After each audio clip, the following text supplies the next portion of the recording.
I'm so happy to have Jason Mingledorff on the Everything Saxophone podcast. Thanks so much for being here, Jason. Oh, thanks for having me.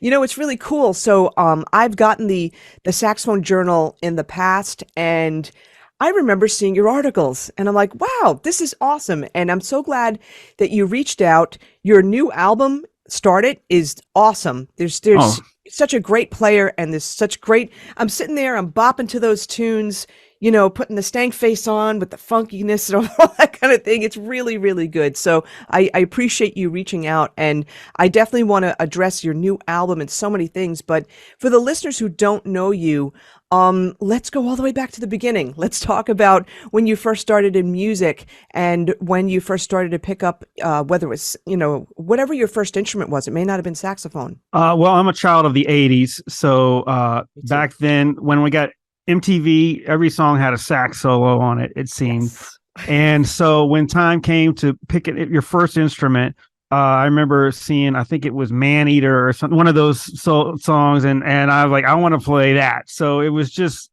purely inspired from that. And it seemed like saxophone was everywhere. So that's kind of what got me into it. I think like many kids, I took piano as a small kid, but that didn't really stick. Like everyone else, I wish I stayed with it, but I play piano now a lot. But so yeah, it started seventh grade, when it started band for me. Wow, that's okay. So that's interesting. That's like the New York City schools and so I taught public schools for over 15 years, and I grew up on Long Island. It's one word, Long Island, and we started recorder in third grade, and then fourth grade we could start instruments, and it was weird to me years later when I started teaching that the city schools would start in seventh grade. But what they were telling me, my mentor, the teacher mentor, was telling me at the time is that if you start students at seventh grade, they pick things up a lot quicker. And they pick things up, especially when it comes to embouchure and stuff like that, a lot quicker than Hmm. if they're in third or fourth grade. And then they learn that, they learn quicker. I don't know if you felt that at the time, you noticed that with any of if you have younger students. Um, I never thought about that exact. I don't have a lot of younger students, but it makes sense. I was really blessed to have a really great first band director, junior high, and he had this thing he used to call, his name's Frank Buck. He used to have these, he called them pass offs, and where you just do these exercise, you play for him different things, and if you do 10 of them, you get a little badge or whatever. And so for kids who want to just get a bunch of badges and things, we would, if you could play this etude and this scale and all that. And so at an early age, he got me really into it, pretty seriously from right at the get-go. Was this in New Orleans? No, this was actually in Montgomery, Alabama. I grew up in Montgomery. So and I went to University of Alabama, and then I moved to New Orleans after undergrad, which was probably mid 90s. Got it. What made you move to New Orleans? Well, it was the music scene. I was I remember getting to meet Wynton Marsalis up in New York one time, and he was telling a friend of mine about, he's telling him he should go down to UNO, University of New Orleans, to study. That's where his dad, Ellis Marsalis, headed the program. And so when I graduated, I was actually a classical saxophone major. That's all they had when I went to Alabama. And I had a great teacher, John Knopfsinger, for that. But I was pretty much self-taught in jazz. Wow. So I really didn't know what I was doing, but I went down there, and I actually did not get in. I failed the audition. Okay. And but I took a lesson from the sax teacher there, Ed Peterson, who was a great player, great teacher, and he was kind of like, man, I think you just had a bad audition. And if you can come as an undergrad and take the same classes as a grad student, and then you can re-audition. And that's what I did. I mean, I ended up getting my grad degree. I just kind of went down and re-auditioned after a semester. And when you say, okay, so I want to dive into a few things. First of all, I've got to say I'm a child of the 80s also. Saxophone was all over the radio. It was a great time. I grew up playing trumpet.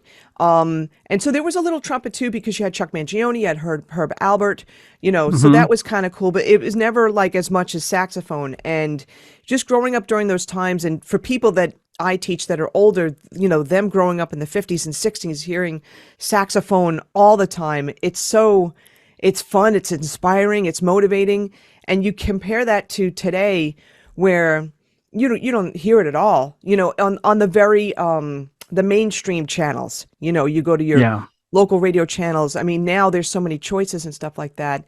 Yeah, let me dive down this path for a second.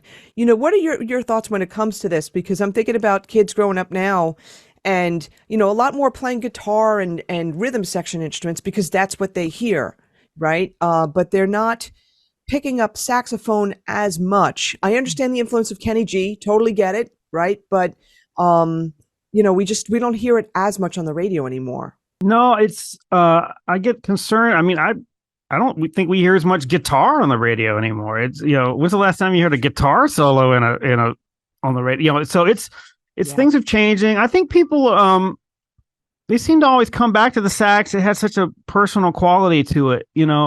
We get worried these days talking about robots, AI, and all this, but they'll never be able to replicate a saxophone. And the imperfections of it, in a way, are also what kind of make it special. And so I think baritone saxophone seems to be very popular lately. Probably a lot. Leo P is very popular, and I have a lot of students come in on Bari. And actually, I play a lot of Bari. To me, it's one of the funnest instruments to play, and it never ceases to amaze me. Producers and musicians, especially like rock and pop, they love it. They go crazy when I pull out a baritone saxophone. Yeah, because it gives another dimension. It's not just playing like a bass line. You know what I mean? It's like playing close to the bass line, but it's giving that punch. It's giving that texture that you just can't replicate. I have a theory actually that it's because I noticed it seemed like a lot of artists that they're really afraid of saxophone because they're afraid it'll be cheesy. And so they like the baritone saxophone though, and I have a theory that it's impossible to play cheesy on the baritone saxophone. That's my theory. It's I've yet to see it disproven, but I'll be in a studio and I'll just be playing like low A's, and they're just going crazy, just because they love this. It's kind of fun watching people get so much delight out of an instrument, and the baritone definitely gives that delight to people, especially the lowest end of it, for sure. Oh, and I love the fact also that I recently learned, the first saxophone that Adolph Sax invented was the bass saxophone, and then the second was the baritone. So he meant for it to be. It was conceived as a low sound. I think that's really cool. So anytime I meet someone who's really into bass sax or Bari Sax, I'm like, that's what Adolph Sax meant for the saxophone to sound like. Absolutely. Just thinking off the top of my head, you should, if you had access to a bass saxophone, you pull that out at a studio session, they'd probably go super nuts. Yeah. I wish I had one. I've only tried one once, but yeah.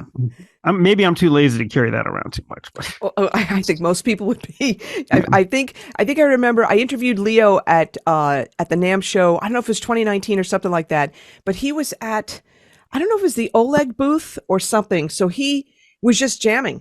And I think if I remember right, I've got to watch the video. I don't think it was, I think he picked up a bass sax and he just was jamming out and all that kind of stuff. And I think there was another guitar player. It was really so cool. It's just, I think what is great that he came down to New Orleans right before COVID, and he came out to one of my gigs, and we got to hang out a good bit. And I was so impressed with what a great player he was, a great student of the saxophone, and that he's making it cool. People, people love it.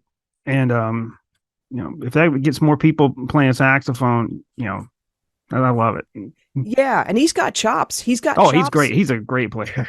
And a really humble guy. He's a humble guy. And, what he's doing is he's stirring up the interest with the younger generations, which is really great. You know, I think it's just so awesome. But you know, the other direction I wanted to dive down also, you said you were self-taught. So you never had any like lessons for improvisation? Well, we didn't really have improv classes at the time where I went to Alabama. Now they have a jazz degree and stuff, but I had arranging, jazz arranging, and a little tips in here and there, but never really. So I was transcribing solos on my own and just learning. You know, back then there was not as much information out there, so you know I didn't really get it wasn't until I remember going to New Orleans on a trip with the band before I even really got my first John Coltrane tape, you know. And I didn't even know the right songs on it because the songs were on the wrong side. Titles were on the song. There's a lot of ignorance because, you know, we just didn't have access to stuff. Yeah. I went to a Jamie Aebersold camp after my freshman year, and that was really influential for me. And I think the next summer I did a Manhattan School of Music summer camp, but those were mostly like high school kids in those, and I was like a young, you know, college student. Got it. But so I kind of got a late start on that. What let me ask you this question. What made you want to go into jazz or improvised music? I guess I just really liked playing saxophone, and this idea of creating your own melodies was exciting to me, and whatever I was hearing, I was liking, so I just wanted to try it. Did you feel like, because you said you went for classical saxophone, did you feel like you could have had a career in classical saxophone, or that just wasn't as exciting as creating your own melodies? I didn't, my thoughts on classical saxophone one, I didn't think I could because I didn't think could be good enough. That stuff was so hard. I mean, like, in some of the basic things like tonguing, like I never could really tongue super fast. I just felt like, and my voice was more of a tenor saxophone. So, in a lot of the literature is for alto. Yeah. And so I just, and I didn't think there was much work for classical saxophone. So, I was, what I was really drawn to, even more than the jazz, was the, kind of the classic R&B saxophone. Yeah. Okay. And I do like, so a real big event that happened for me was I was in Memphis with my college band. I was playing with a cover band. We were playing a wedding, and we had the night off, or we're after the gig, and we went down to Bill Street, and I went to this club, and there was this guy named Guitar Junior Watson playing, and he had the sax player that was playing this amazing kind of growling saxophone. I didn't like, what is this? This is amazing to me.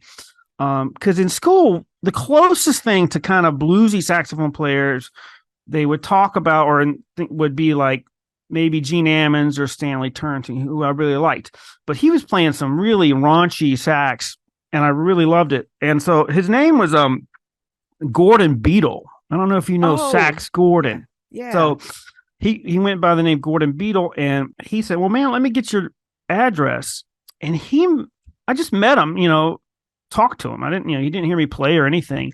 And he made me a mixtape of about, I don't know, 20 recordings. And he wrote on he annotated like every player and every song. Wow. And sent it to all these amazing recordings by Red Prysock and all these Texas tenors and, and Lee Allen and Red, just all kinds of people. It was Plas Johnson and Syl Austin, and it was just amazing. He sent that to me, and so that was a big education for me, just that one tape that he sent to me, because I had never heard of these people. I really had no access to their recordings.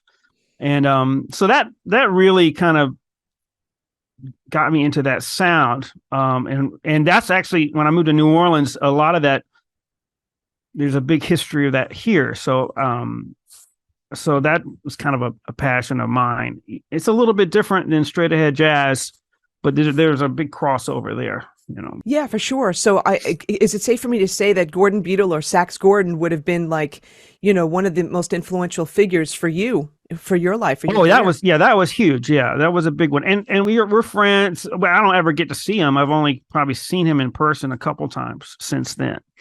But we keep in touch online. He's a fellow kind of old school R&B sax junkie, like more than I am. So he's always finding things and sharing them. But that was had a huge impact on me. Just someone to take the time to make a tape Yeah. of all these great recordings. Nowadays you can make a playlist and share it. It's like too much information now, but all I had was that. So it had this one song by Earl Bostic where he's playing like in 5 octaves, it seems. And I'm like, this is amazing. And then he has one song, by Willis Gator Jackson, it's like, man, this is incredible. And when you only have one thing and somebody tells you, listen to this, you listen to it like over and over and over. I tell my students to listen and they're like, oh yeah, there's like 1 million songs on YouTube at their disposal and they might go listen to it. But when all you have is that one thing, it becomes kind of part of who you are. Yeah, first of all, this is so cool, but there's a great point that you just made. I call it the black hole of YouTube, right? YouTube's awesome. It really is, but when you have too much information, it's information overload. And yeah.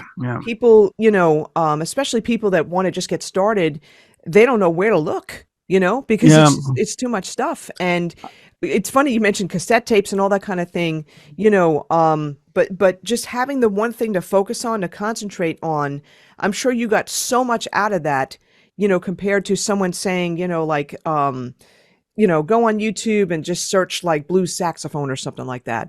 Yeah, it's and you never know who's coming up with these suggestions too online and stuff. Right. I have a thing. I used to do a thing when I taught improv.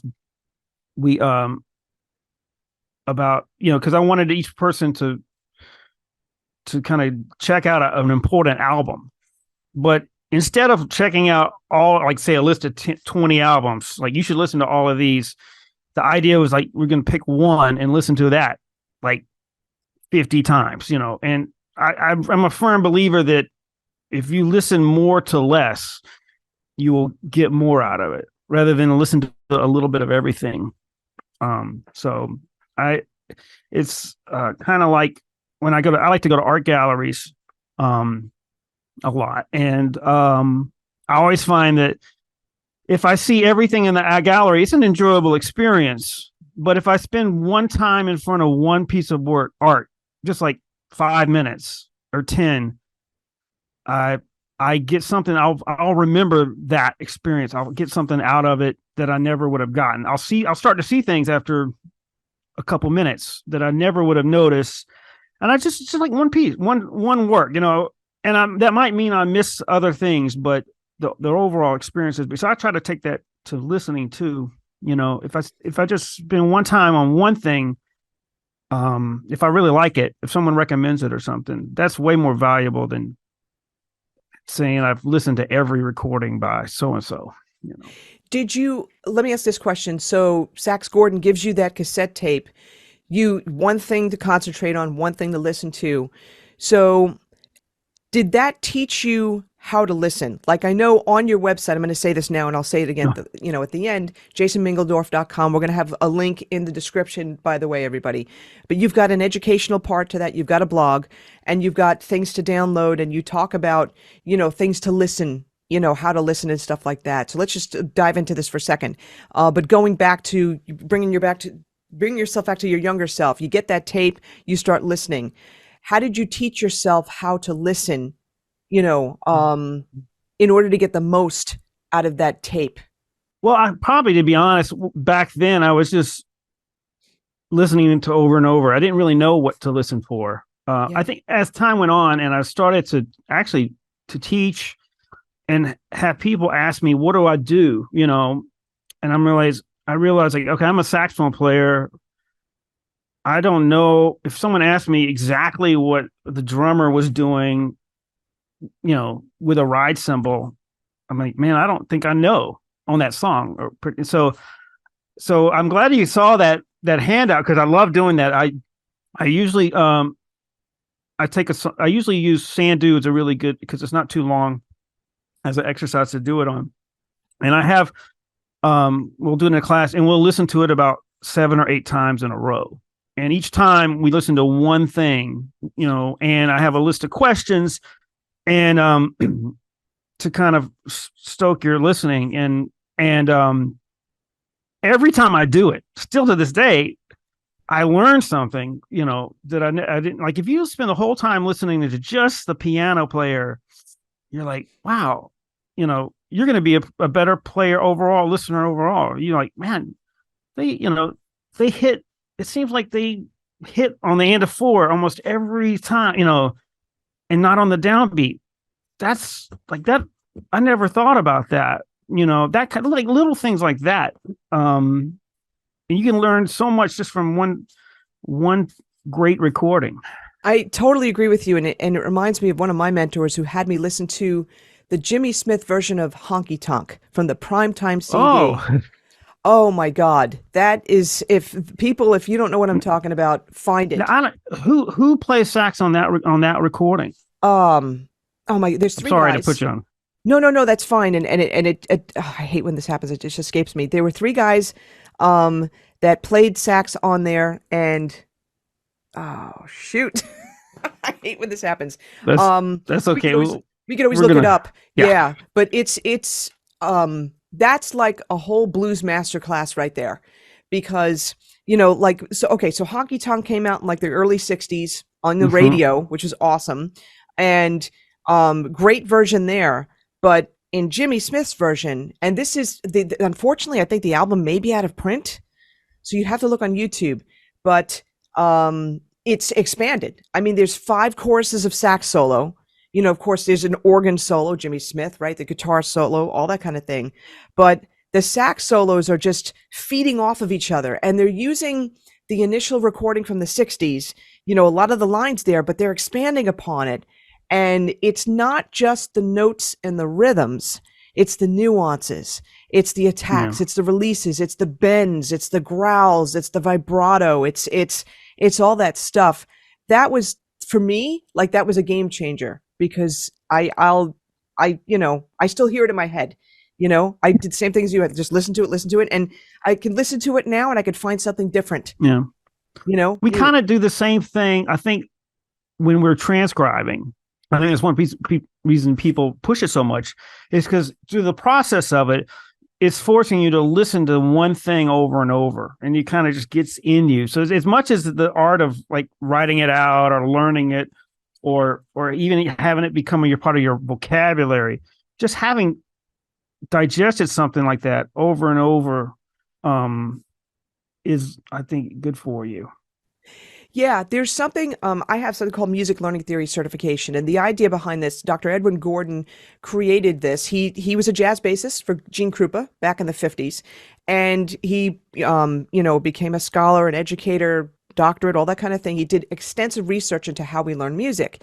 And how we learn music is exactly what we're talking about. It's by ear first. And then eventually you equate the ears to the eyes, looking at it. And the whole premise is how to listen, and how to listen on a deeper level, so that you are kind of transcribing. You're transcribing, and a lot of people say, well, do you write everything down when you transcribe? You can if you want to, but I think, and you'd probably agree with me, the ideal thing to do would be to listen to something a lot of times, get it down on the instrument that you're playing, and then later on, after you have it down, then transcribe, or you don't even have to at all. It's definitely, you can transcribe faster if you're writing it out as you go along, but that's not the point. And I'll tell people that I get them, when I used to teach the improv class here, because transcriptions was a very, very big part of it. And I'd have to like kind of force them to do it, to start right away. Of course, students, I did it too. And I was, wait till the last minute, but that's something that, like, you really, really do a disservice to yourself if you wait till the last minute, because once you learn it, that's like once you get the notes, that's the first step, and then you got to get the exact feel, and that's part of it. You're getting like when you transcribe Lester Young, which I think every student should do. You're not just transcribing his language, you're just transcribing his feel, which is swing, and if you can get that in you, and there's some other great things about how he played too, like just the melodic way he played against the changes, if it's not about the licks and stuff, there's so many advantages. Of course, you're training your ear, that's great too. If you're writing it out, you're learning what the rhythms are, and so there's so many advantages of it. But just playing along with it and getting the feel of it, I think sometimes we ignore that because you can't really put that on paper at all. Absolutely. Absolutely. I totally agree with you on that. And let me ask you this question, like, some advice for the listeners. What do you think are, and let's not be overwhelming. Let's bring this down to just 5, right? And people will start with one of these. What do you think are the top 5 tunes for people to transcribe, regardless of their genre that they're playing, if they're a saxophone player? Now, I'm curious, are you saying tunes or solos? Because that's a good question. Because I will say this also. A great bit of advice I got one time. I think Todd Williams gave it to me. He used to play with Wynton Marsalis. That was the same night that I heard Wynton talking about going to UNO. But Todd Williams, he used to be the tenor player for Wynton. And he said I should transcribe arrangements or tunes, not just solos. And I thought that was great advice, because when you transcribe a tune, you're listening to the chords, you're having to figure out what's actually happening underneath, so that's what I started to do. Like when I got my first Coltrane record, I transcribed all the tunes. It's kind of because the solos were kind of hard, but I would just transcribe the tunes, and that was helpful for me starting off. When you say, okay, so I wasn't even thinking that. So that's a great distinction. And we're going to dive into that in a second. But when you say you transcribe the tunes, did you, you obviously, melody, all that kind of thing, chords also? And how was that for you? Because I know for horn players, it's a lot harder to get down the chord changes by ear. That was a challenge. Listen to the bass. But this is how ignorant I was, Donna. So I had this tape.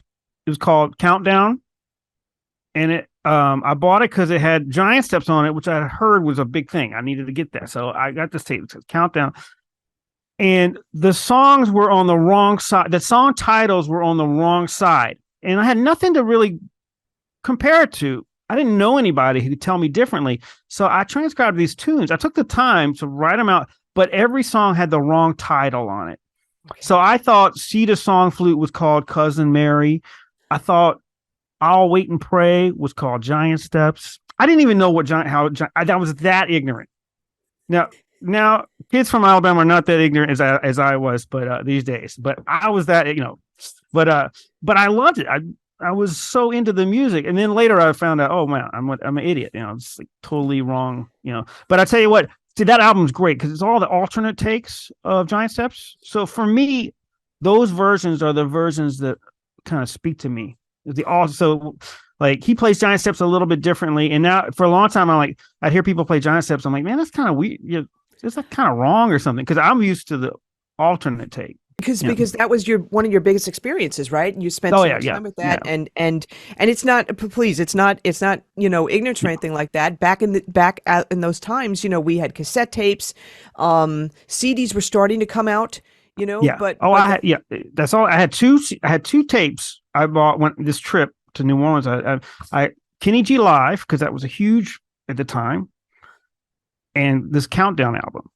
And at the time, everybody loved Kenny G too, and I enjoyed that. But the Coltrane that really took me down another path. Yeah, and we had no way to research. I mean, there was no widespread internet at all. Like internet started to get popular in the late 90s, and you had dial up and AOL. That was long after that. Yeah, we're talking. This is like 1990. Yeah, when this 89. When this happened. So. Yeah, and if there's no resources, to help you to figure out what's going on, back then, I don't even know if a lot of the libraries, they probably had albums to listen to, but probably not a lot of jazz. Yeah, and one thing I actually am concerned about with this, a lot of this access to information, I think that limited amount that people have really contributes to their individuality. And I do worry that kids today have so much stuff. They have so much access to the same stuff. I don't worry that they're killing it. Just like really great musicians coming out, like they can just do so much and they know so much. But I'm wondering how different they are. Well, we'll have to see. I have to remind myself to check out as many young players. I hear great players, but I'm wondering. I hope it doesn't keep them from being as individual, I think, as other players have been in the past. I don't know if that makes sense, but I think so. No, I think so. And do you think that's because they could be listening to a lot of different players? They could be transcribing, but maybe, and I'm going to bring this back to what you said before. You had that one tape and, like that Sax Gordon gave you. Yeah. Mm-hmm. Right. And you focused on that one tape and you transcribed it, all this kind of stuff. And and yeah, there were different artists on it for sure, but it was one song from each. Yeah. But you probably spent a lot more time on that one tape and diving deep into that. Maybe could it be that for the younger people coming up, they're not spending as much time. They're able to get things down kind of quicker, kind of quickly, but they may not be getting into maybe maybe not as much as the nuances and stuff, not enough. Yeah, I think it's a little bit of, okay, I got that. Let's move on to the next thing. Yeah. Which you never really got that. This thing like with the blues, I have students that like, oh, I know the blues. Okay, something else. I'm like, well, hold on, wait a minute. Like the blues is like a very deep thing that, really needs a lot of time and years to dig into. We're lucky here. I teach at Loyola here in New Orleans, and the other sax teacher here is Wes Anderson, the great Warm Daddy, who also used to play with Winston. And he pushes the blues with all his students like I do. We are one in the same with this philosophy that the blues is kind of the base, is the foundation of all this, Black American music, really. Oh no, for sure. And actually, yeah, I want to dig into this too. I just want to make one more point too with students maybe saying, "Oh, been there, done that." I'm thinking also they could be subconsciously feeling overwhelmed because there is so much stuff out there. Yeah, yeah. And feeling like they can't spend time, like, because again, we're children of the 80s, right? So, you didn't have it seems like there's so much pressure today, and a lot of it comes from the phone. Yeah. It comes from internet and all that kind of thing. And people comparing themselves and this and that and whatever. We didn't have to deal with that. And I think we were, whether you're type A personality or not, it didn't matter. But I think people were more focused and more, paying attention to, not so scattered, I would think. Yeah. And we're also, I think kids are getting thrown a lot of stuff that Adam's saying, you need to know this, we just hundreds of tunes, you need to learn all these tunes. And they're like, sometimes I wonder if they just learn 10 tunes really, really well, they'd be okay. Yeah. One of the things on my website, I have a list of tunes and I kind of break it down. And so like, just start with these, and these 25, if you really know these, you'd be good. What's interesting that, I made that list probably 10 years ago, and I'm always playing tunes that aren't on that list, because there are hundreds and hundreds of tunes. There's no way to really, it's really hard to devote your time to learning, especially now when you can pull them up on your phone. Oh, sure. And people don't know them like they used to. They weren't hits to the people today. Right. Like they were before. I think that's a big part of it too, because I get a lot of people, adults especially, who do not want to play jazz standards. They want to play rock, or they want to play pop, or smooth jazz, or whatever. And they feel like jazz music, jazz standards, or whatever. I'll say jazz standards in a sense, but like people like Coltrane, it's just too intellectual. It's too many notes. They don't want to get into that. But I think a part of that is that they were never taught how to listen to it. And, you don't have to play bebop or whatever, but, just to get some kind of appreciation for it, I think would help people immensely. Yeah. I think also the experience of seeing it in person really helps people. It was such a, just being there and like just getting the vibrations, and seeing a band interact. They could be playing very modern stuff a person would never choose to listen to, but experiencing it can be a real life-changing thing for people, and unfortunately it can't be replicated from watching it on a video or something. And unfortunately it's getting harder and harder for people to have those experiences. I was just about to say that. I mean, unless, like, if you live in New York, yes. Yeah, Los Angeles to a certain extent. Yeah, there's not as many places as New York. New Orleans has its own vibe we're going to definitely get into. Yeah.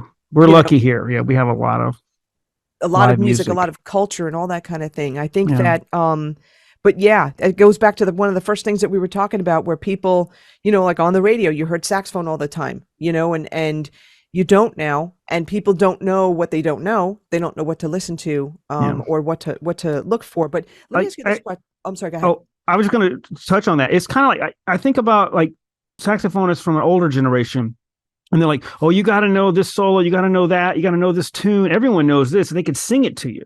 They could sing Illinois Jackettes Flying Home. They could sing Body and Soul. And and that was like maybe, when they were young, probably 20, not even 20 or 30 years before that, that had a lasting influence. And I look at myself like that.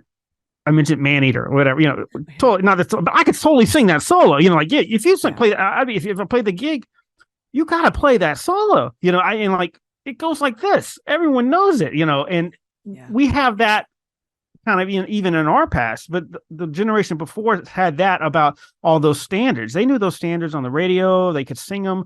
They were songs they knew their whole life. And so that kind of attitude, like you should know this. I mean, this is like part of the fabric of living in America. If you don't know Whispering, that was a #1 song for like 2 years. Whispering. I don't know who knows that. Whoever plays that song, But if you're from an older generation, you couldn't get away from it. So yeah, I don't know. True. No, but that's actually interesting too, because when you think about it, that music was played on the radio, and when they play it on the radio, they kill it. They play it not just once every few days; it's like 3 to 4 times a day. So it's ingrained. It's absolutely, and they're naturally listening to it more than 7 or 8 times. It's like 50 to 100 times. Oh yeah, yeah. And it's sad that they don't have that kind of saxophone to listen in popular music now. But who knows? It might come back. It very well may. And the thing also is that people aren't listening to what we remember as the radio. You put the radio on, you had your certain stations, right? Now, like I have Sirius XM, there's Real Jazz, there's the Watercolors, there's a blues station, there's if people are into big band, Frank Sinatra, all that kind of stuff. They do have those types of things, but that doesn't even cover, there's so many more things happening. Like I rarely hear more modern players like Lakeisha Benjamin. There were times when I'm like, oh wow, they're finally playing her on Sirius XM, Real Jazz, or I never hear Alex Hahn from out here. He's an incredible player, just incredible. I never really hear him on the radio, and we should. But the thing is that it's because there's so much. It's overwhelming, and this is kind of what I want to dive into too. When you said like learn 10 tunes really well, what made you decide, what makes you decide which of those 10 tunes that people should learn? I think there's a few kind of tunes that have particular things about them that are in lots of tunes, like different progressions. For instance, one of my go-tos for a long time was After You've Gone. This tune After You've Gone, it starts on a 4, it goes 4 minor, and it has these, it goes to the relative minor for a second. It does a circle of dominance. Like if you know that song, or like a song like Pick Yourself Up, or there's a, for a lot of the countries, Once You Come Home, Bill Bailey, but in New Orleans we have Bourbon Street Parade. That progression, or the progression of When the Saints Go Marching In, that progression where there's tons, like they do the things, of course, the blues, rhythm changes, they do the things that tons of other tunes do. And if you know those really well, then you know the progressions that are in most of the songs, because they do them. The songs that spend a lot of time going on the 5, and then go to 1. T for 2 is another one, Why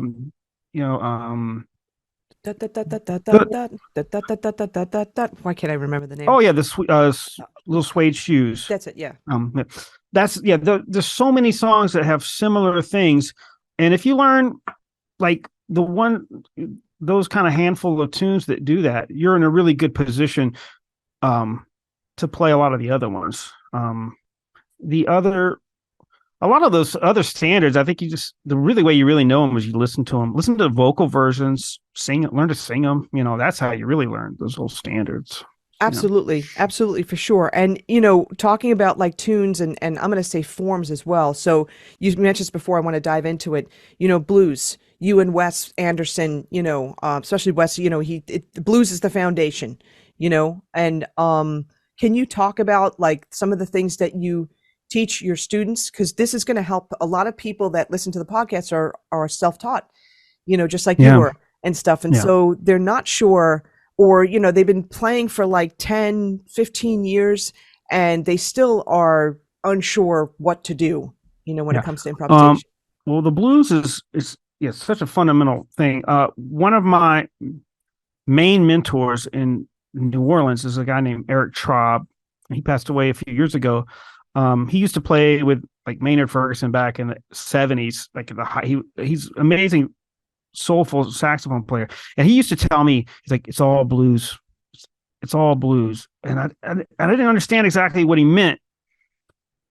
But as time has gone on, and I kind of understand what he meant. And the idea with blues, for me, an important aspect of it, it's not the form, although that's important, but it's the way the dissonance of like blues language goes against the chords.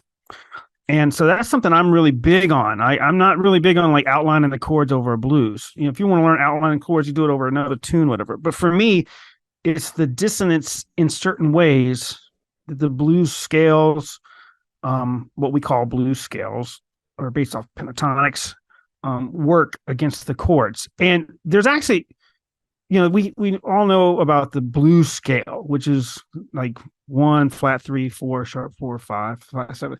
But I was playing a lot of gigs, and I noticed that the major pentatonic was really a big part of it. And I added the minor third.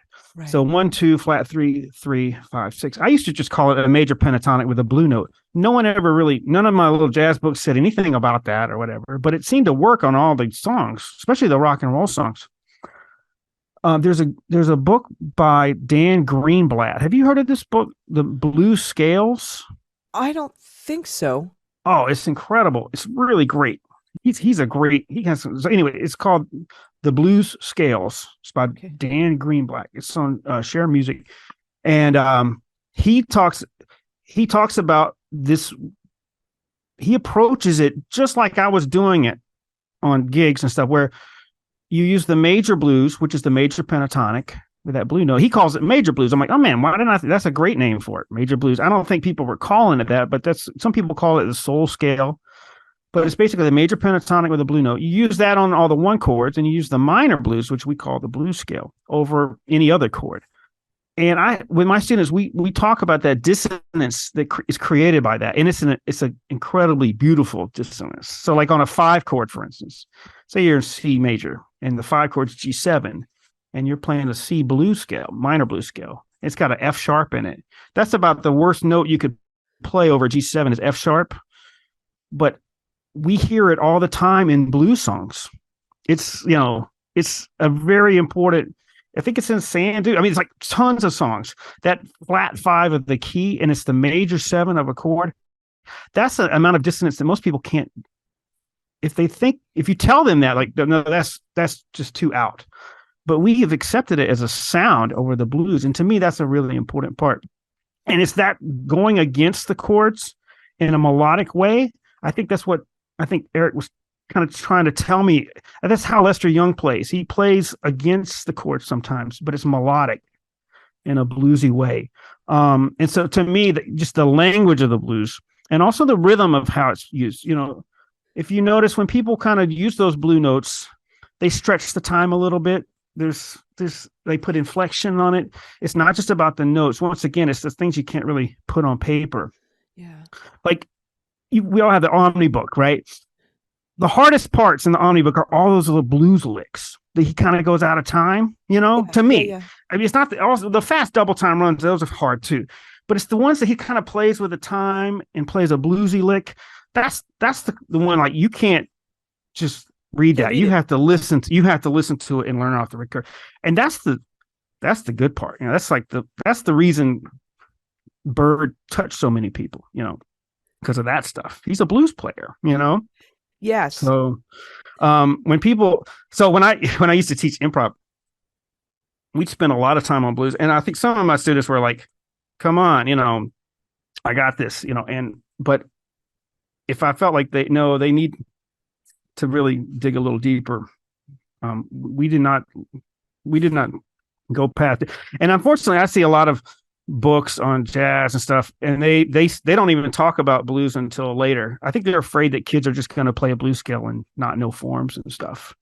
But yeah, there's so many things to this, because the thing is that for a lot of music education teachers, they don't get enough training, and what they're told is, you know, just if they're a high school band director and they have to teach jazz band, just get them playing blues scales, and you know, every note's going to sound good. And unfortunately, they don't have the context or the foundation to do that.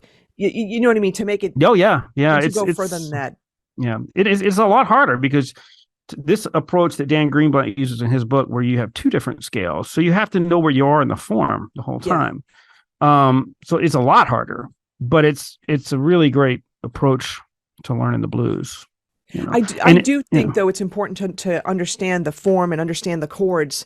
Because, you have to know the form to know when to use those scales. Yeah, because you're using it over certain places, so you have to know the form. So it kind of goes hand in hand in a way, you know. But and of course it's one approach. Of course, you know, you can outline the changes and stuff like that. And there's different ways of playing. You can kind of play it in more of a bebop way. You can play. What the beauty is kind of mixing those up to find your own voice. Yeah. And it also depends on the tune too, because, you know, if you're doing, you know, something like a Blues for Alice, that's going to be different. You're going to be outlining. Oh yeah. Yeah. Or a rock and roll tune, like some of those, like just a minor pentatonic or minor blues. It just sounds the whole time through. It's just the best sounding thing. So the context, the type of, there's so many different kinds of blues, that's one of the great things about it, you know. So there's not one way to approach it. Yeah, no, for sure. And I think that here's the danger though, and I see this often especially with adult students. They latch on to the, you know, I don't want to call this chord scale theory because it really isn't, but, you know, latch on to, let me just play a pentatonic scale over everything. But the thing that they're missing, and you just said it before, and I kind of said it too, they're not paying attention to the form. They're not paying attention at all to the chords to know why those different types of blues scales, those different type of pentatonic scales sound good or don't sound good. Do you know what I mean? Right. It's kind of like, I think with it, like say a pentatonic scale, you can use it over like a whole form. Certain notes sound better in certain places, right? Yeah. And so that's the art. You could say the same thing about a major scale. A major scale over like a tune, say like All the Things You Are. You can play A flat major concert over that first 4 bars, right? And 5 bars. It works over every, and it's all in A flat, but certain notes sound better on certain chords. So you have to know the chord, but it's all the same scale. So it's kind of the same thing, you know, it's just a different scale. knowing what notes work on this group of notes, that's the trick. And that comes through a lot of time and, I'm kind of one thing I like about the blues is it's a melodic approach, but I think it's because I like older style jazz. I am big on embellishing chords and arpeggiating, that a kind of vertical approach to a lot of tunes. So we do a lot of just playing chords and embellishing chords and stuff when we're learning tunes. And especially like, yeah, it just reminds me, you mentioned Lester Young before, and Yeah. that's what I think about, like if you listen to the older style players, they are focusing on chord tones, and yeah, there's chromaticism and all that kind of thing, but they are focusing on chord tones a lot, for sure. Oh, So, yeah. so for some, for people that are, and no, I won't say just starting out in jazz. So let's deal with, like, let's say intermediate, to advancing level players. And it doesn't matter the age, in all honesty, because a lot of people are taking up saxophone at much later, stages in their life. They're finally playing the instrument they always wanted to play, growing up, listening to some of the stuff we talked about on the radio, and then living a life and, working and all that kind of thing. They're finally, getting the chance to play. If someone's at like an intermediate stage, where that messy middle, where they know pentatonic scales, they know some major scales and all that kind of thing. And they may be interested in playing, they may be interested in playing standards and stuff like that. Do you ever encounter those types of students, or do you mostly have students that don't have that much experience, I have a lot of students that are kind of, I teach at college here. So there's students that have, experience, they're music majors, but they have a lot what they don't know. So I would consider that kind of like an intermediate. Usually the number one most important thing is air support. So, and that's, we say do your long tones, but there's all kinds of ways to do long tones, but that is like, it seems like that it all comes back to that all the time.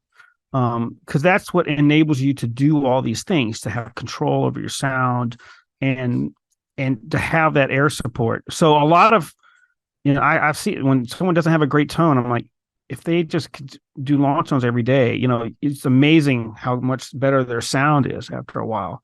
So for some of the other intermediate students, and I feel like they're skating over changes and they don't know their change, they don't know the changes.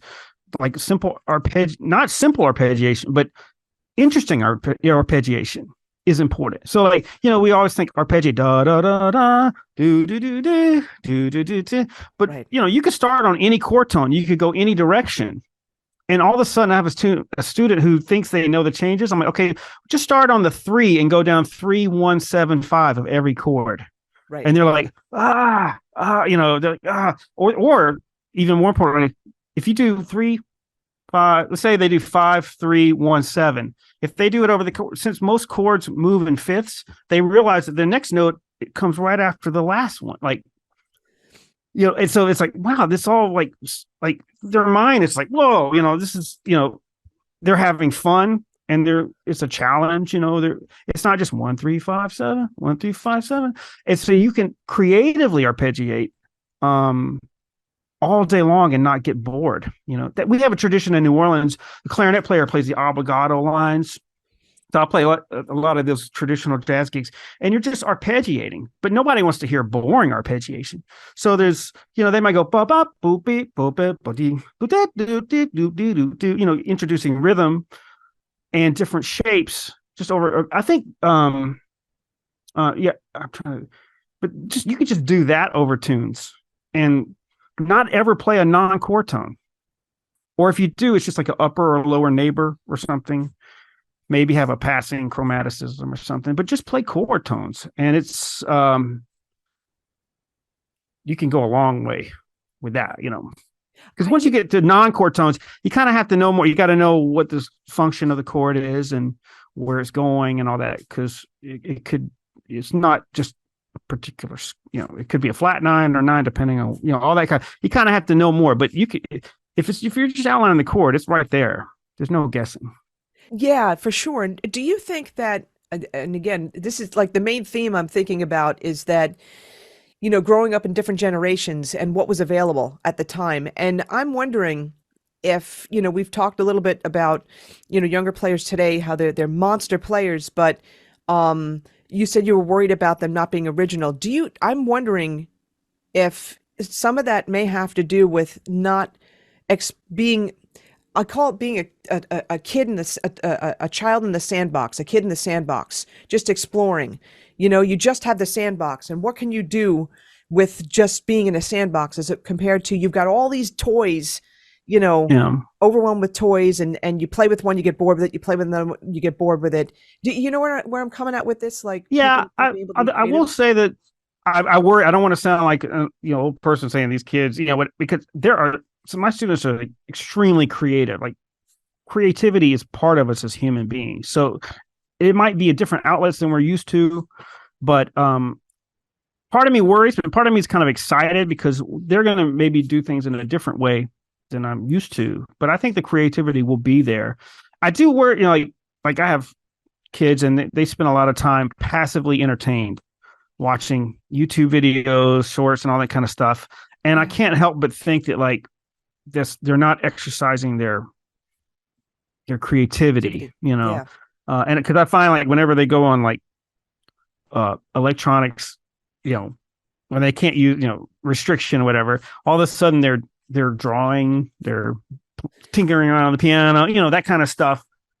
So we'll see. I don't know the long-term effects of all this.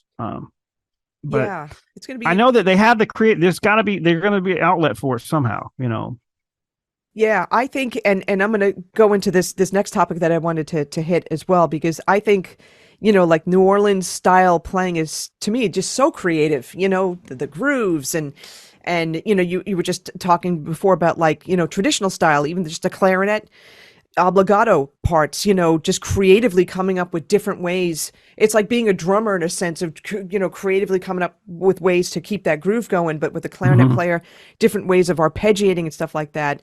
I think New Orleans playing is just so creative. And even on the education part of your website, like again, you were in the Saxophone Journal, so you have like a free download where you talk about New Orleans grooves and stuff like that. Can we talk a little bit about like New Orleans grooves? Like what makes it so special, and so different, I guess? Yeah. Well, a lot of, I guess if you go back in history, New Orleans had a special kind of thing happening where people were allowed to gather and play their music from like slaves and house and even after slavery was done with,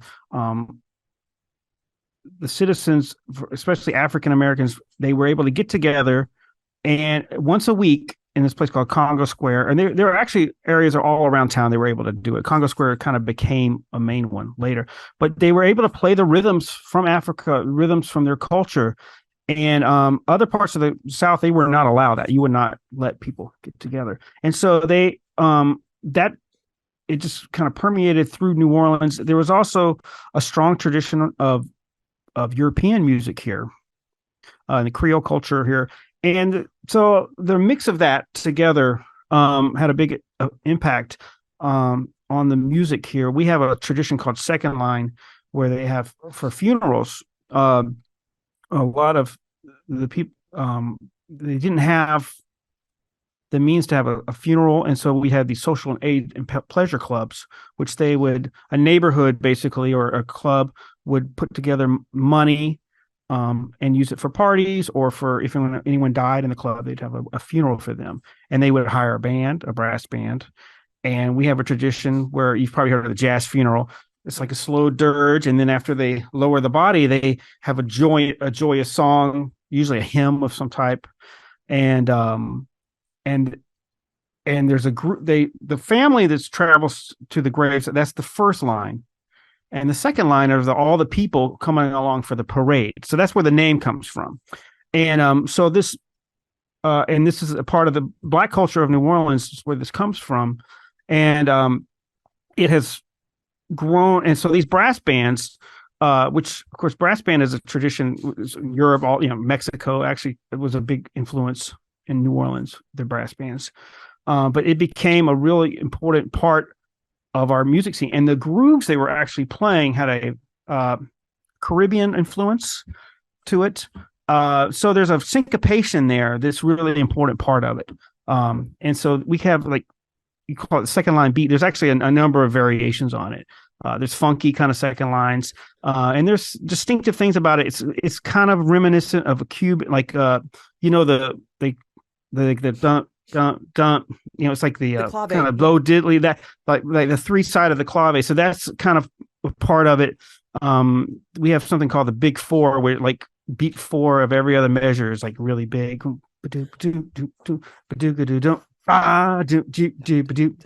Four, and that's a part of it too. And everything's the rhythmic underlying part of everything is the syncopation underneath everything is a very important part of it.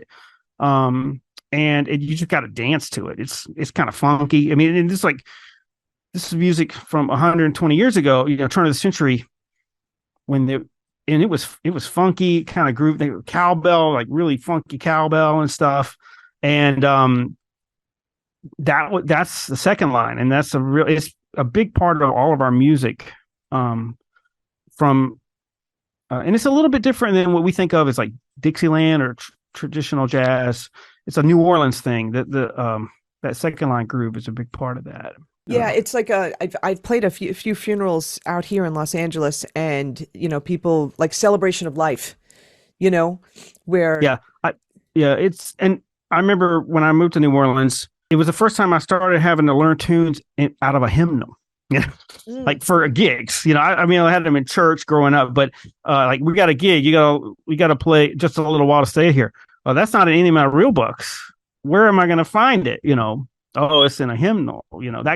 So if you're playing a jazz funeral, a lot of those songs, "I'll Fly Away," "Just a Closer Walk with Thee," these are like real standard songs that anyone in New Orleans grows up playing.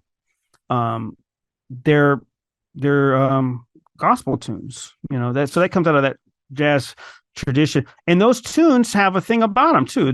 The strength of the pentatonic scale in the melodies, like Amazing Grace. right. There's there's also a bluesiness mixed with that.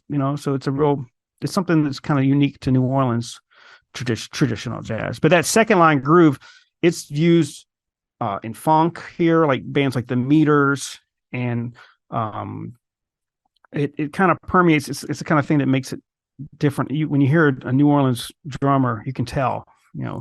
Yeah. It's infectious.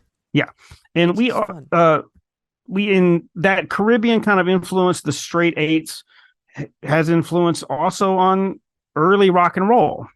So like some of the first great rock and roll recordings were recorded here. Little Richard, like, Fats Domino, of course. And so that is another thing. So the whole idea for instance, of a saxophone, like being the soloist in a old rock and roll, that, I mean, the epitome of that is those Little Richard recordings with Lee Allen playing sax solos on that. That to me is the definitive rock saxophone player. He's one of my favorite saxophone players, Lee Allen. I had never heard of him until he's on that tape that Gordon gave me. Yeah. And then, I mean, it's just raucous rock, and it grooves hard. I mean, those old Fats Domino recordings are like universally just loved. You don't ever get tired of them. And that's a big part of, so traditional jazz, early rock and roll, or we call it R&B here, and then like the funk. They play it, and in New Orleans, we all play all those styles. Everyone plays people don't just play one. It's all mixed. Fats Domino was playing trad tunes. He was recording them. He was just doing it kind of with a little different beat. Funk bands are playing. They'll play Fats Domino tunes. They'll play trad tunes too. In their own kind of funky grooves. How has that, if at all, influenced your album? Start It. A lot of those tunes are a big part of our influence by living here. They're all written since I've been living here. There's not as many New Orleans grooves. Like I actually recorded a lot of those tunes with New Orleans grooves for that saxophone journal. Right. I did 2 articles with the play-alongs, and I wrote I wrote all the songs in different kind of New Orleans grooves. For this album, there's a little bit of that, but a lot of it's probably more straight ahead jazz. But of course, I in the process of making the record, I realized that I think where I feel the most just comfort is playing kind of funky New Orleans kind of bluesy stuff. And I loved all the tunes. Some of the tunes are more kind of I don't know if I'd even call them bebop, but modern jazz. And I love I love playing the tunes. They're fun and I'm proud of them. But it's the kind of more funky. I play a lot of gigs with like funk bands over the years and stuff. And like I used to tour, or not tour. I used to play with Dr. John and a lot of funky bands here. So that's really kind of part of my DNA. Probably going back to the tape that Gordon gave me, like that funky bluesy saxophone. So that's where I really get super comfortable. So there's definitely, I think some of the songs that I go back to on the record that I like playing the live the most are those that are kind of bluesy. Yeah, and actually, and with my notes, round down. Cool. Oh yeah. Oh yeah, and that's kind of a New Orleans kind of a little bit of there's a syncopation about that is an important part of it. When I was writing that article for Saxophone Journal, I remember I was asking Eric Traub, my mentor, who told me about the blues. I said, what makes a New Orleans saxophone style? Like, what is the New Orleans saxophone style? And his answer was, just kind of off the cuff, but it was so true. He goes, well, it depends on the drummer playing behind the saxophone. And it was like, wow, you know what? It really is. It's the rhythm of it, really. I mean, that's like, because how a drummer plays, you have to play with that, and the syncopations of the drummer, you have to, if you're doing it right, you're playing off those syncopations. You're playing with that groove. And so a New Orleans style saxophone is by definition playing with the New Orleans grooves and stuff like that. Whether it's rock, and there's a lot of those grooves. There's rock and roll grooves. There's traditional jazz grooves. There's funk. There's Zydeco. There's all kind of, not Zydeco is kind of Western Louisiana, but there's all kind of like local. There's mambos. We call them mambos. They're really kind of rumbas, but that's real popular here, like Professor Longhair.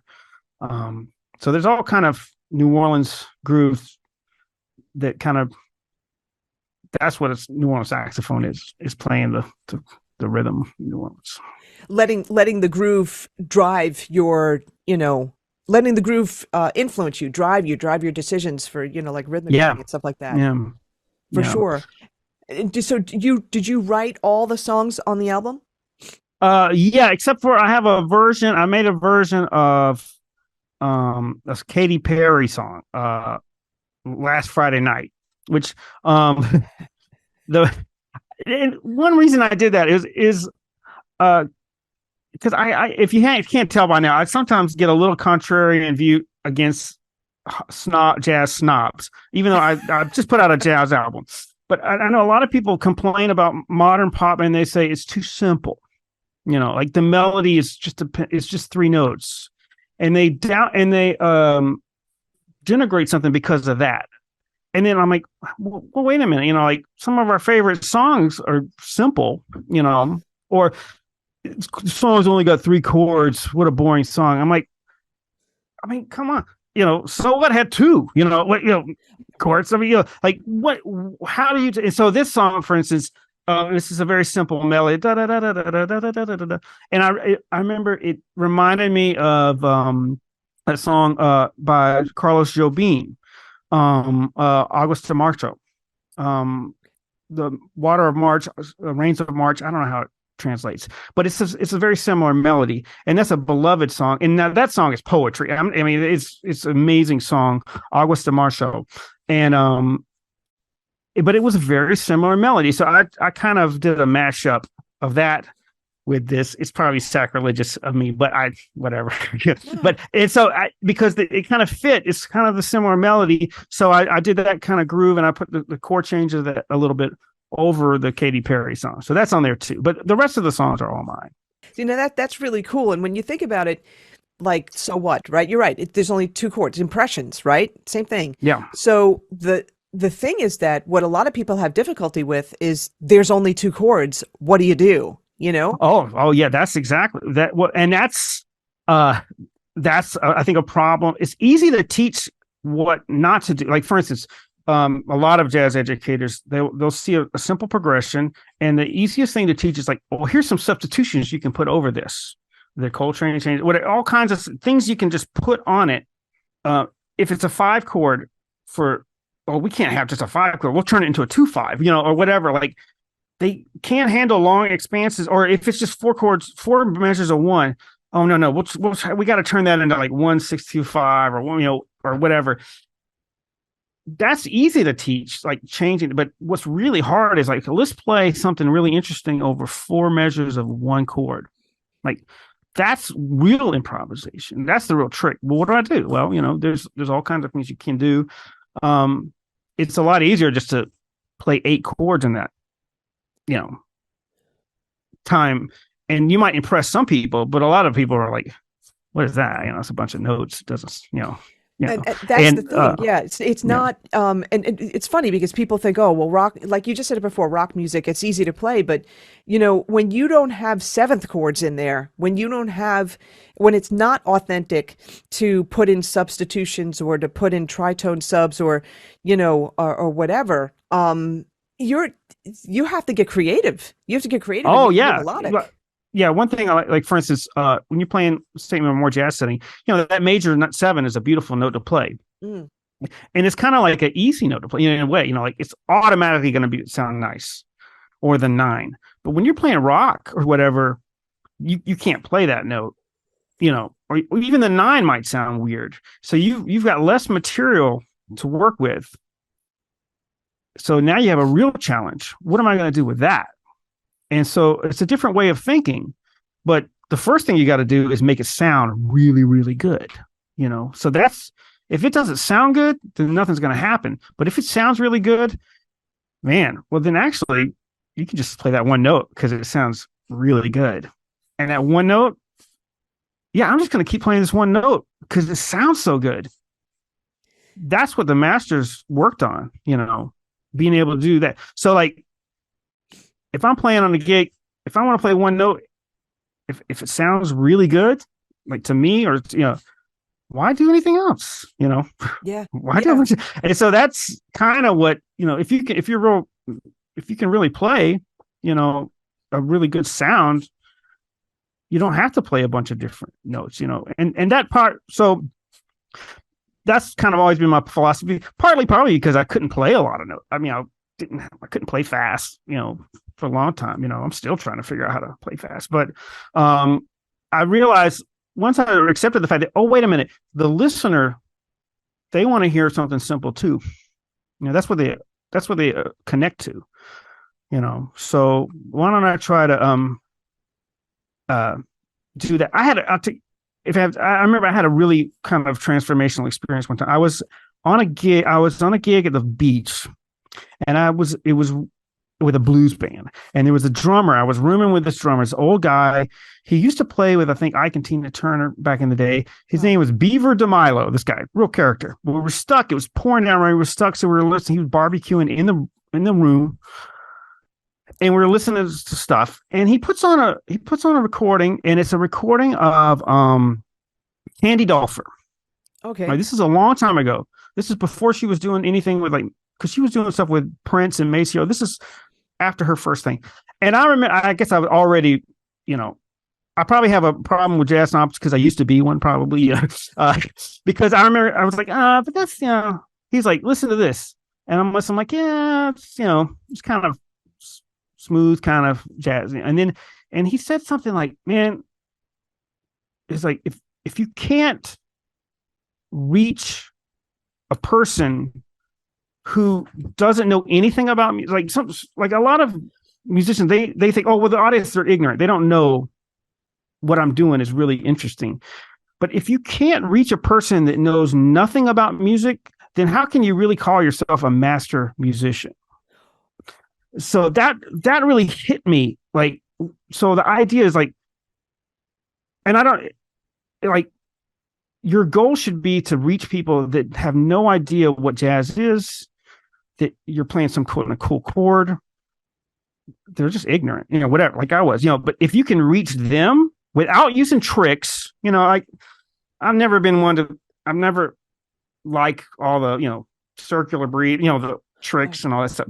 Okay. But if you could just reach them on a level with just the notes you play and touch them somehow, someone who doesn't know anything, that's a real master, not someone who can play super crazy stuff. I don't know if that makes sense, but it was like a kind of eureka moment for me, sitting there with this, hanging out with this guy, listening to Candy Dolfer and realizing, oh man, that is, and I don't listen to that style a lot, but I have a respect for being able to reach people, I think it has to and I've go seen her since then, and she's actually a really good saxophone. Oh man, no, she's got chops like great. crazy. Yeah, she's really a nice great. person too. Yeah, no, for sure. But no, but that's but I kind of comment on that one thing you said, and you said what thing I would say. She has chops, and that we judge a lot of people by the chops.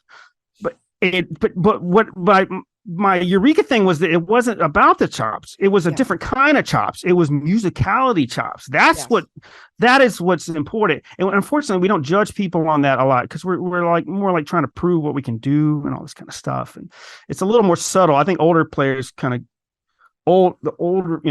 our elder statesmen kind of get it. It's important, I think, to have people around you that get that and kind of encourage that side of you, simplicity and stuff. It's interesting, and it's okay. So you use the word simplicity, but here's the thing, and this goes back to what we talked about before, with blues being the foundation. And one of the things I was going to mention, I forgot. Like Charlie Parker, those bluesy elements, the double time stuff, man, that's hard. But the bluesy elements you have to listen to because you can't capture that on paper because it's like he's singing. Yeah. And the thing is that you play like at a blues jam, or you play blues in front of an audience that's astute about the blues, they're not going to go for all that double time stuff and 12,000 notes. They want to be touched emotionally. Oh yeah, right, yeah.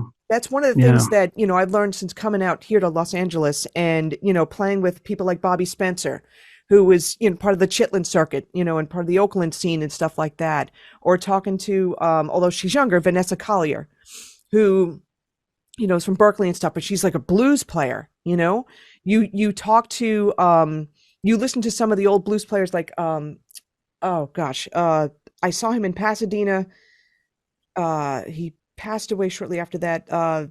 He was 90 something. Oh my gosh. It just escaped me, his name. Wow. But anyway, just listening to some of the some of the masters and some of the blues players, it's not always about a million notes. It's about, are you reaching the audience? Are you affecting them in some way emotionally? That's my opinion. That's what I've noticed. Yeah, that's the goal, and different, and the audience can have the audience. There's different types of audiences, and they have different expectations. I noticed, like, when I'm playing for like all the students, jazz, they're in a place where they are exploring all these different things like technique and stuff. So they're naturally drawn to a really cool substitution. What was that? Or something fast. And so they kind of respond to that. I think that's why I like playing for different types of audiences, because I like to see what they get, what they respond to. New Orleans has we're lucky because the people in New Orleans, they're used to listening to good music, and they're used to listening to soulful music with good grooves. Mm. So if it ain't grooving and if it ain't musical, they're like, let's go. We can go next door and hear something that's grooving and so it's not pandering to the audience. It's just you're trying to connect with the audience, that you have, being in New Orleans, I'm lucky because our tourist music is music I love. It's like jazz, like so people come to New Orleans and they want to hear it. So sometimes I'll do these gigs. I love doing them. Some people don't like them, but they're kind of hard. They're brunch gigs. So you go from table to table, and I usually do it on clarinet. And you go to table, and you basically you're trying to get tips from the tables, but we meet the people, and a lot of times these are people that have their first time in New Orleans. They've heard that New Orleans has jazz, and they might not have even ventured out. And here we are at their table, and we'll just play a song for them. And I love that immediacy. A lot of these people would never maybe even go to a jazz club. And this might be their only exposure to a tune. Sometimes we have people crying at their tables, Wow. from the experience of playing or singing a song to them. And I mean, what other city is that a thing? Where people, maybe, I know they like have mariachi bands go to the tables in the Mexican restaurant, but maybe some violin at some fancy restaurants, but it's not really much of a thing other places, but it's fun. And also you do have to know a lot of tunes. Yes. To do that. I was with a band out here for a couple of gigs, and we did that. And it was the bass was was the double bass, and he's carrying table to table, and one guy had like a mini drum kit. But these guys were from Europe, though. They were from Spain, so it was interesting. Yeah, and some people have a different, like I said, outlook, because to some people it feels like you're going out begging for tips, but I kind of think of it different. I think of it as a way to connect with the audience. And you kind of make a person. We'll ask them where they're from, and then they'll go away remembering that probably more than the food.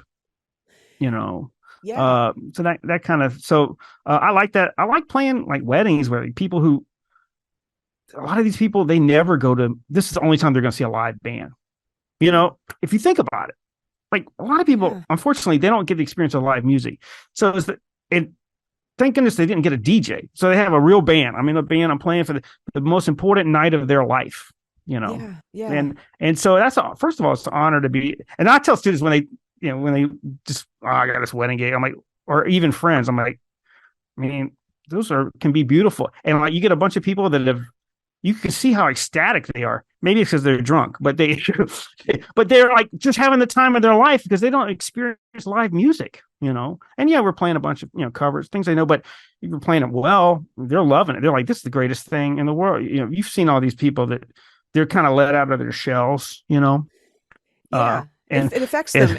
And that's so interesting because I just played a wedding this weekend, and especially if they have like song requests, and when you play the song request, there's a meaning behind it, right? But it never occurred to me too that most people maybe their experience with live music, unfortunately, well, no, I can't say unfortunately, but they'll go to a restaurant and then there'll be like a musician in the corner playing, but everybody's talking over it. I've played some things where that's happened, but I've also played some places where I'm doing that and people are I say it this way, are actually paying attention and applauding afterwards. And I'm like, oh my God, they're actually listening. I mean, yeah, it's, cool yeah. And I know, and I've been in situations where you're like background and you're supposed to be, and that can be frustrating. We're just lucky in New Orleans where I think live music is part of what we're selling. So, absolutely. And so people will come and that's what they want to get the experience. And like when I played at my, when my album came out, we have a club here in Snug Harbor. It's kind of known as a place to go to jazz. And I remember people coming to the show because they knew they didn't know me. They just knew that was the place to go to jazz. And they're like, this is our first time ever at a jazz concert. We thought we were going to leave after the first song, but we loved the whole thing. They'd never seen, to me, that's who I want to impress, is that person, not my student who's here or my mom or my teacher.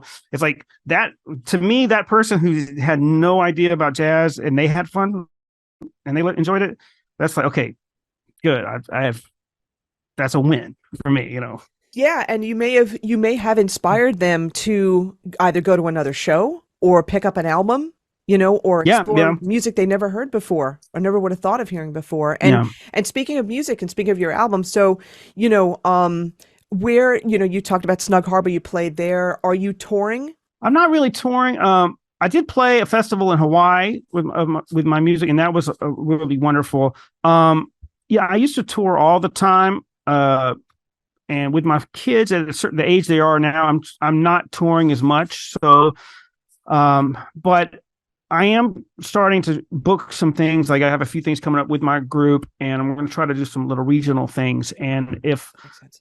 it's just logistically, it's hard, booking a tour. Oh my gosh, I would need a booking agent and all that, and a manager. I'm, luckily in New Orleans, there's so many gigs. I'm just busy playing with I got 10 different bands I kind of play with. Wow. And at least, and we just kind of, I juggle them all. I don't have like a really one main band. So I'm so busy with that and teaching. I don't have, booking a tour it's hard. But now that I'm starting to do, because this is my first album, by the way, for those that don't know, I've spent many years touring with different bands over the years, mostly New Orleans bands, but some national bands. And so I've never had the time to record my own album. So this is like, some of these songs are 20 years old. And so it's my first time playing gigs, playing my music. And I have to say, I've really been enjoying it. It's been fun. I want to do more of it. So I'm applying for festivals and things. And I'm 52 now. So I've kind of taken a late start at it, but it's very enjoyable. The only thing I don't like really, it's not fun trying to beg people to come gigs, because if you don't have, luckily my shows have all done well, and the clubs has made money and stuff, so they'll have me back and stuff. But just that aspect of it is not natural for me. I the business aspect of it. Yeah, you'd rather be doing the playing because that's what you've been doing. Yeah, but that's important. So if I have a gig coming up, I'd rather just spend all my time practicing the music, but I have to spend a lot of other time, promoting it and coming up with something to make it, contacting writers and all that kind of stuff. That's an important part of it too. Sure. And let me ask you this question. How are you promoting your album? Well, mostly I've started this locally, where there's, we're lucky. We have a really great radio station, WWOZ in New Orleans, and they'll play, local music. And they know me from all the different bands I play with over the years. So it wasn't hard getting them to play it. And then local writers, local magazine and stuff. I've sent stuff to radio stations around the country. The good thing about New Orleans also, a lot of markets have at least one show that's like a New Orleans music show, on a little radio station. So it's not too hard to find where those are. And so I'd like send out to them, but I haven't really done, it seems like there's a billion recordings coming out all the time, and it's hard to like stand out. And I think, when being from New Orleans is definitely helps because it is different, sometimes, it costs money to do all that, and if I'm not out there touring, I'm like, well, why do it, why? And people don't seem to buy stuff, so like they don't buy records. It's not set up. They don't sell you things to buy, listen to them on, really, like CDs and things. So they've kind of made it hard to do that. So really the only way to make the money is playing the gigs. Yes, so. no, absolutely, because everything is streaming now, and when it comes to streaming, I mean, it's barely pennies that you get for each stream. I mean, it's not even a cent in certain respects. It depends on how many people are streaming it and stuff like that. But I think it's this is something where getting creative in terms of promotion. Like I do speak to a lot of people that are in more of like contemporary jazz, smooth jazz, and they're definitely booking shows. They talk about how it does cost money to get it promoted and all this kind of thing, but they definitely are booking the shows because that's where, they'll make some profit from the show, but it's more selling the merchandise. It's selling the CDs that gets you some of the profit. Yeah. It's something like probably when I do anything anytime I book something out of town, I'll definitely use that opportunity to do promotion there.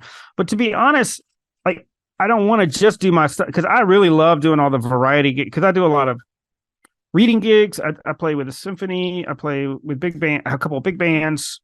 Wow. I do a lot of studio work, and I do, like I said, I do trad gigs and modern jazz. So I do a lot, and I like that variety. I feel lucky I get to do, like in New Orleans. I remember like was one week last year. I had 7 jazz gigs in 1 week, and they were all different styles of jazz with 7 different bands. That you could have that in a place. It was like it was like old, like early big band, late modern big band gig, trad thing, a funk, kind of jazz gig, a swing burlesque gig. Wow. There's so many different styles, and there all those gigs. So the impetus to tour is kind of like, well, why, if it's that much work, I can play around town. That's why a lot of New Orleans musicians don't tour. We just stay here and play, and you have to come to New Orleans to kind of discover us. Yeah, because you have so many opportunities. And you know what, I want to ask a question with regard to that. You got 7 different gigs, let's say, in 1 week. My gosh, all the preparation that must go into that, if you don't know some of the songs or whatever. There is, well, luckily, usually those might be half of those bands I play with, somewhat regularly. So I don't have to do a lot of prep. And if it's a reading gig, I don't have to, I'm comfortable reading anything. So, I don't, but usually I have to just do the prep if there's no charts, and I have to learn a bunch of songs. But, you get good at learning, I have to learn 10 songs this week, that's where the transcribing tunes we talked about comes in handy, because as a professional musician, you have to do that. You have to transcribe horn lines and tunes and stuff. And I seem to I do that a lot. I definitely like to be prepared for all my gigs, so it can be sometimes hard. But like I said, most of the gigs are I don't have to do too much prep because I've played them. I play with them a lot. Right. But to get to that point, though, it is oh, yeah. going full circle. It's about the transcribing. And I know for me, they'll sometimes just send me a YouTube video. And so I've got to figure it out. And then they tell me what key they're doing it in, because sometimes it's different if there's a female singer, and sometimes a formal change. But, I definitely learning it by ear. I am definitely writing it out, putting it on my iPad, setting up the set list. Do you learn things in the car? I do that all the time. I'm not driving as much. So okay. Ever since the pandemic. So yeah. Oh, well, I have a tuning fork, and this is the best thing I ever did. I put a tuning fork in my car. I used to try to find it the note on my phone, but I have a wreck. I could have a wreck or something. But the tuning fork, I can watch the road, and I just hit it and put it up to my ear, and then I can tell from that what the key is, and then I will learn tunes in my car. Once I know the key, because I don't have perfect pitch, but I have relative pitch. So I know the key, and then I'll just learn tunes in the car, sometimes on the way to the gig, but hopefully not that late. But because I just don't, that's the only time I have, is to do that. But the tuning, I recommend the tuning fork in the car just to practice your ear training. It can be any kind of music too. Any kind, that sometimes that is, even because it's a little simpler and maybe not as many, if you're not used to transcribing, then transcribe a tune on the radio, a pop tune or whatever. Absolutely. I remember Jamie Aebersold used to, and I have it in my car, the pitch pipe. Oh, I used to have a pitch pipe, but mine, it got old, and it doesn't sound, it's kind of nasty too. You're sitting in there in your glove compartment, and you're like blowing on it. It kind of got gross. So yeah, now the tuning, and plus you had to look at it. That is true. You have to look at it, and it got kind of faded. So I upgraded to I recommend the tuning fork. Plus you have to, it takes a little, finding the key. You got to kind of stop the radio and sing, and then hit it, and you got to figure out the interval. So it's a little bit more work, but it pays off. It definitely does. And the funny thing, I bet you there's some people that are listening right now that are like, what is a tuning fork? Oh my! Just think about it, right? I guess so. Yeah. Well, you don't see them. They don't have them at Walmart, probably.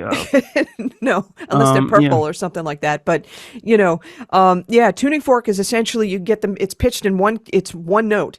So A440, I think. Yeah, right? Yeah. A440. And, I get maybe they make other ones. I don't know. they may make another pitches, maybe in B flat. I'm not sure, but Mm, essentially, it's like you could tap it on your knee. You could tap it.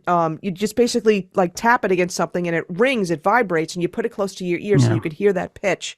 That's what a Yeah. tuning fork is. Yeah. There's an arranger from New Orleans, a famous arranger named Wardell Kazare. We used to call him the Creole Beethoven, and he there's a lot of famous recordings. You might have heard like King Floyd, Groove Me, or Mr. Big Stuff. There's a bunch of, he was the arranger on it, but he would arrange big band charts, and famously he would just have his tuning fork with him, and he would just hit that and use that as his key and write out his charts, on the road and stuff. It was pretty amazing. So I always thought, like, man, that would be, what, that's amazing that you can just use a tuning fork and write charts out. That guy was incredible. That is crazy. That's definitely crazy. Well, listen, I want to honor your time. I know, you've got other things going on, and I appreciate you giving us the time. Where can people find you? Where can people find your album? Well, my album is available on Bandcamp, and it's also streaming on Spotify and Amazon. It's called Start It. And my website is jasonmingledorff.com. And that's, it has videos and links to all that stuff, and some of my educational materials. My plan was to write blogs on each of the educational materials so I can kind of introduce them. I got started on that, but then I go down a rabbit hole like, oh man, I could make this better. I need to rewrite this whole thing, and it's going to be long. Before I know it, like, I've got spreadsheets of stuff. So I haven't written as much on the blog as I want to, but I am putting the materials up there. And I mean, I can't believe I didn't do this earlier. It's been great, because now I can tell my students, like, just get it on my website. And I think there's some, I would one thing that I'm really proud of on there is when I was working on my alto playing, I went through and I kind of did a survey of alto players. And I go through the history of alto and soprano, and I kind of give a paragraph to all the major players, and there's probably 200 that are not on that list, but it's a pretty, I think it's a really good, if anyone's really working on their, like, they want to dig some alto players, I think that's a really good resource. And on the other ones, just from I've been here at Loyola for over like 15 years, and just working, a lot of those are just kind of handouts I've kind of have evolved over the years, and I made because I couldn't find anything that was like them, So, but that's where you can find, and then like my website also has my gigs and stuff. I will recommend, if you're really interested in learning about New Orleans music scene and stuff, there was a documentary made on my old band. I used to play with a band called Papa Grows Funk. Last decade, and there's a documentary called "Do You Want It?"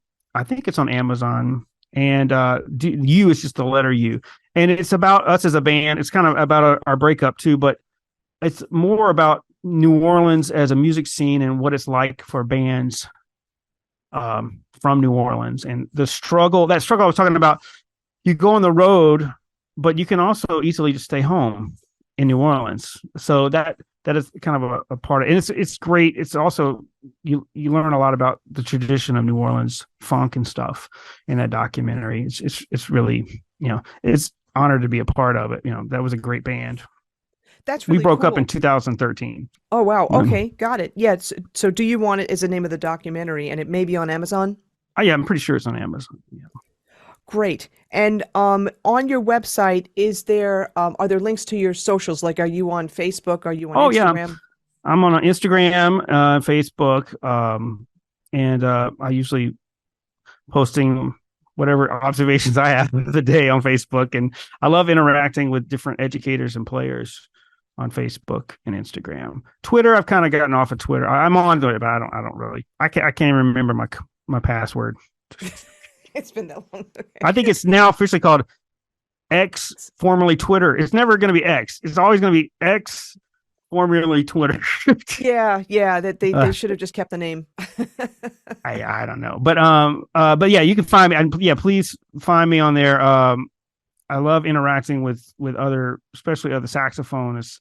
I've made a lot of friends online because there's trolls and stuff on there, but there's like people that really love music, and they want to share.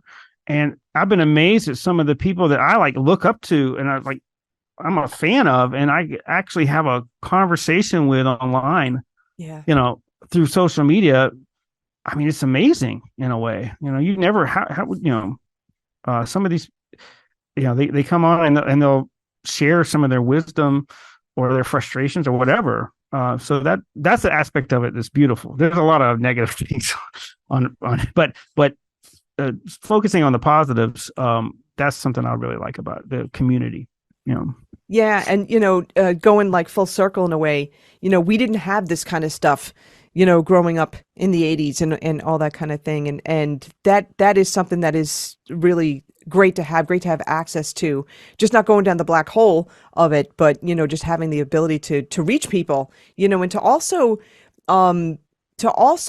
reach people in the sense of, learning about new styles of music or learning about, people's albums, right? I wouldn't have known about you if it wasn't for online, so, although then again with the Sax Journal, but, just being able to reach people, I think that's one of the greatest things that, greatest blessings that we have when it comes to online, trolls aside and whatnot. Yeah.